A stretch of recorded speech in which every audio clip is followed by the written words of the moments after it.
आप देख रहे हैं LN न्यूज। दिल्ली में कुछ दिन पहले धम्म दीक्षा समारोह आयोजित किया गया था और जहां बाबा साहब ने जो 22 प्रतिज्ञा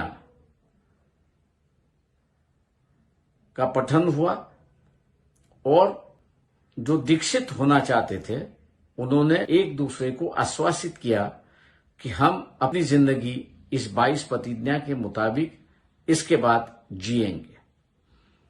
इस बात को लेकर वैदिक हिंदू धर्म के प्रचारक और संगठन इन्होंने आपत्ति जताई, विरोध किया और ऐलान किया कि हम पाबंदी चाहते हैं 22 प्रतिज्ञा पर, कानूनी कार्रवाई चाहते हैं और हम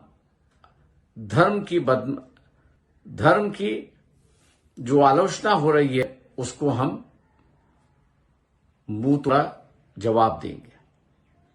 मैं अम्बेडकरवादियों से ऐलान करता हूं कि खतरे की घंटी बज चुकी है।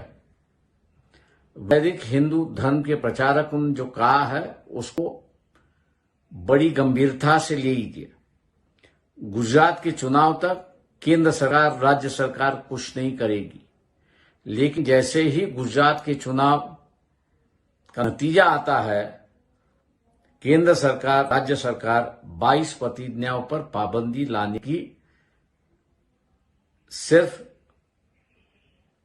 चेष्टा नहीं करेगी तो असलियत में पाबंदी लाएगी, कानूनी कार्रवाई होगी और बाबा साहब की एक तरफ की इज्जत की जिंदगी का रास्ता जो बताया था उसको खत्म करने की बात यहां पे शुरुआत होगी।